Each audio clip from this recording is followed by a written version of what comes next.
की हाल है सोनियो। इस उम्मीद के साथ कि आप सब खैर खैरियत से होंगे। आज की वीडियो करते हैं जी शुरू। आज की वीडियो में हम बात करेंगे कि यूएस में वीज़ा की कौन कौन सी कैटेगरीज़ होती हैं और मैं मेक श्योर करूँगा कि मैं आसान अल्फाज में इसको एक्सप्लेन करूँ ताकि हर किसी को जो इस वीडियो को एंड तक देखे उसको मुकम्मल तौर पर समझ आ जाए और उसको किसी भी एजेंट की ज़रूरत ना पड़े। तो जो दोस्त इस चैनल पर नए हैं जल्दी से इस चैनल को सब्सक्राइब कर ले, प्रेस द बेल आइकन और for more updates notification on करना ना भूलेगा ताकि कोई भी इंफॉर्मेटिव वीडियो आपसे मिस ना हो। सबसे पहली जो कैटेगरी हम डिस्कस करेंगे वो है जी विजिटर वीज़ा की कैटेगरी, जो कि बी कैटेगरी भी कहलाती है। इसकी 2 सब कैटेगरीज होती हैं, one is B1 and second is B2। अगर तो आप यूएस आना चाहते हैं बिज़नेस पर्पज़ के लिए तो आप B1 कैटेगरी में अप्लाई करेंगे, और अगर आप ट्रैवल या मेडिकल के लिए आना चाहते हैं फिर आप B2 कैटेगरी में अप्लाई करेंगे। इसके अलावा फिर आप एक साथ B1 और B2 में भी अप्लाई कर सकते हैं ताकि आप यूएस आकर अपनी बिज़नेस एक्टिविटीज़ को भी परफॉर्म कर सकें और फिर इसके साथ साथ आप ट्रैवल भी कर सकें। अब बात कर लेते हैं कि ये वीज़ा आपको कितनी ड्यूरेशन के लिए दिया जाता है। ये डिपेंड करता है कि आप किस कंट्री से बिलोंग करते हैं। जैसा कि countries like China and India, वहाँ के लोगों को दिया जाता है 10 ईयर्स के लिए, एंड कंट्री लाइक पाकिस्तान, वहाँ के लोगों को दिया जाता है 5 ईयर्स के लिए। और इसके अलावा अब अगर आप यूएस आते हैं तो आपका जो स्टे होता है वो शॉर्ट ड्यूरेशन के लिए होता है। दैट मीन्स कि आपने यूएस अगर इंटर किया तो आपने विदिन 6 मंथ ज़रूर यहाँ से एग्ज़िट करना है।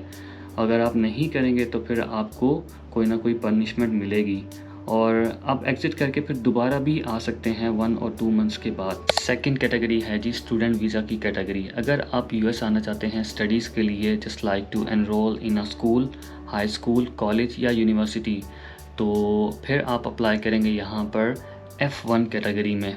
और इसके अलावा फिर अगर आप आना चाहते हैं शॉर्ट टर्म कोर्सेज़ के लिए, जैसा कि कोई वोकेशनल ट्रेनिंग है या कोई फ़्लाइट स्कूल का शॉर्ट टर्म कोर्स है या यहाँ पे ब्यूटिशियन का कोई कोर्स है, तो फिर आप अप्लाई करेंगे M1 कैटेगरी में। तीसरी जो कैटेगरी है वो है जी एक्सचेंज विजिटर वीज़ा की कैटेगरी, जो कि J1 वीज़ा मिलता है। अब ये हम इस वीज़ा में कब अप्लाई करते हैं, जैसा कि कुछ प्रोग्राम्स होते हैं। अगर आप यूनिवर्सिटी में हैं तो कल्चर एक्सचेंज प्रोग्राम के बारे में आपने सुना होगा कि आप एक सेमेस्टर के लिए यहाँ यूएस आ सकते हैं और यहाँ के कल्चर को एक्सपीरियंस कर सकते हैं।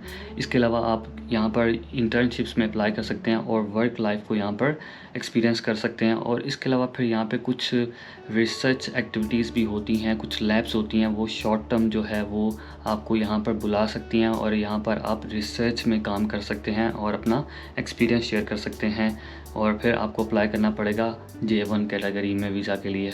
4th नंबर पर जो कैटेगरी आती है वो है जी वर्क वीज़ा की कैटेगरी, जिसमें H, L, O and P categories होती हैं। हम एक एक कैटेगरी को 1 बाय 1 डिस्कस करते हैं। Under the umbrella of H there is H1B visa.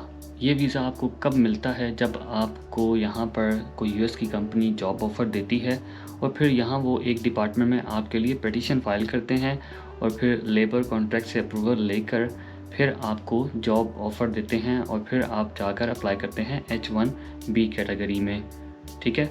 और फिर आपको वीज़ा जो स्टिकर मिलता है वो होता है जी H1B का।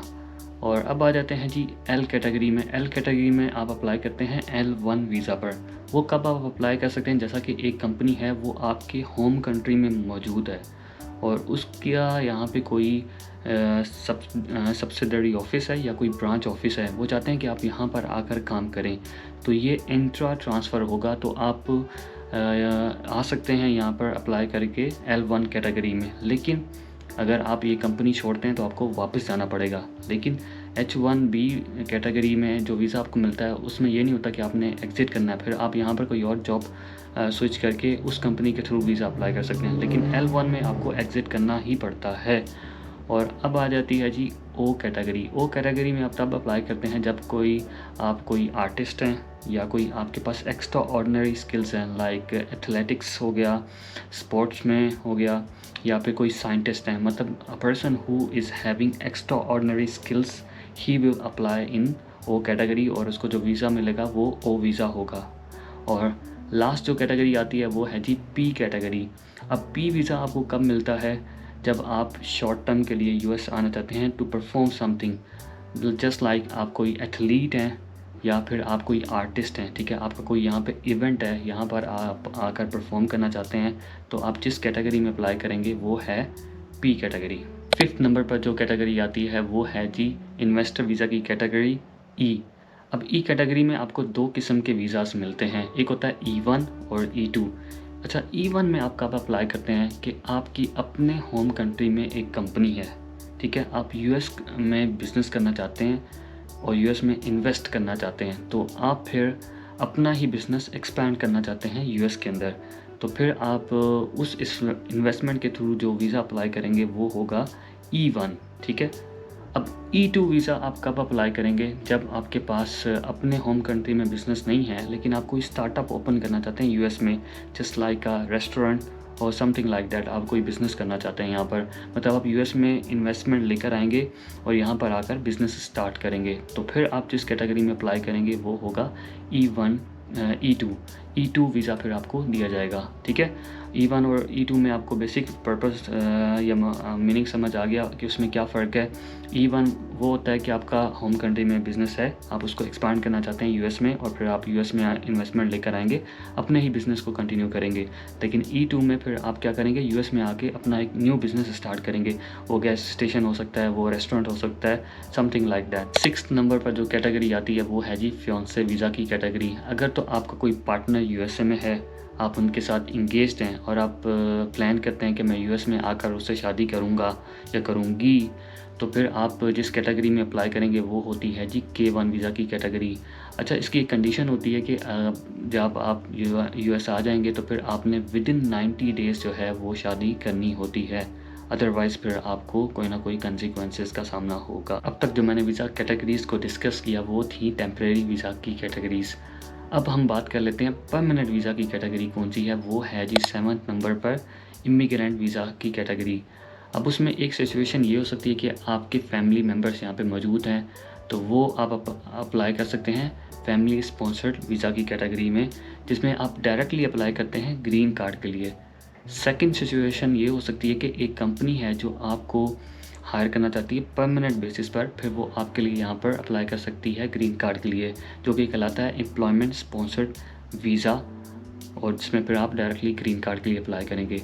और थर्ड सिचुएशन में ऐसा होता है कि यूएस गवर्नमेंट वो ऑफ़र करती है एक डाइवर्सिटी वीज़ा की कैटेगरी, जिसमें जिन नेशनैलिटीज़ के लोग यहाँ पर कम होते हैं वो लोग फिर यहाँ पर अप्लाई कर सकते हैं डाइवर्सिटी वीज़ा की कैटेगरीज़ में और यूएस आ सकते हैं और ग्रीन कार्ड अवेल कर सकते हैं। ये थी वो ऑल कैटेगरीज़ जिसमें आप अपनी सिचुएशन के हिसाब से वीज़ा के लिए अप्लाई कर सकते हैं।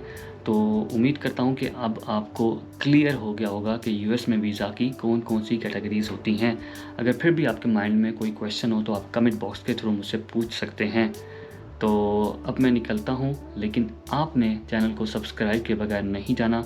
मिलते हैं नेक्स्ट वीडियो में इस उम्मीद के साथ कि आप अपना और अपने इर्द गिर्द लोगों का बहुत ख्याल रखेंगे। कनेक्ट उस्मान।